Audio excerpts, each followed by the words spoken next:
Triumph Bonneville Speedmaster is a gorgeous-looking motorcycle and, interestingly, carries its own distinct identity, just like the Bobber, despite the more traditional flavor it exudes. The proportions are spot on and it looks like a complete motorcycle rather than a Bobber with add-ons.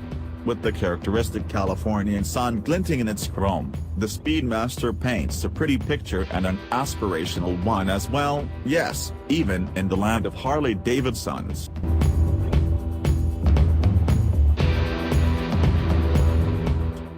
The Triumph Bonneville Speedmaster is a motorcycle that's aimed squarely at challenging the top end of the Sportster family of Harleys, and that makes our Californian outing with it quite a cheeky move.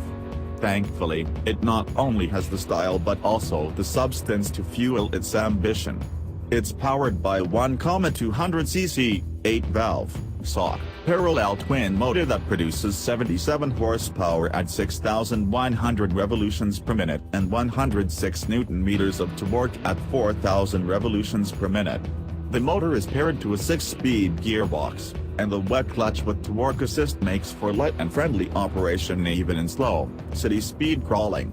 There is, as you can tell, no increment over the Bobber's numbers, but is that a bad thing in any way?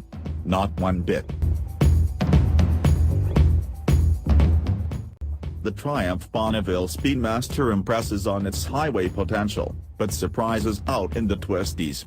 This is a 245 kilograms motorcycle, dry, that too, mind you, and with a fat, 130/90/16 tire up front. I didn't expect wonders from it. It proved me wrong. The Speedmaster benefits from an inherently encouraging chassis that feels stable and confidence-inspiring and quite indulgent. Thanks to the feet-forward stance and a 1,510mm wheelbase, there is a sense of ease to the Speedmaster's cornering mannerisms, and at no point does it feel overbearing. Thanks to the 41mm Kib telescopic fork, the Bobber gets a 47mm fork, and a differently rated preload adjustable monoshock, tucked away neatly under the rider's seat. The Speedmaster absorbs most bumps admirably well and isn't crashy, especially at the front end, unlike most of its competitors. Braking is another one of the Speedmaster's strengths, and Triumph has wisely offered it with the twin-disc configuration at the front end. The Bobber only gets a single disc.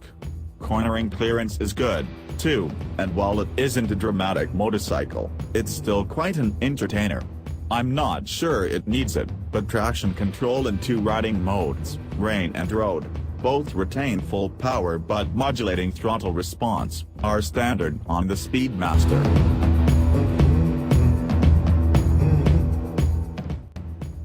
What makes the Speedmaster a sweet deal is not just its character, but also its approachability and practicality.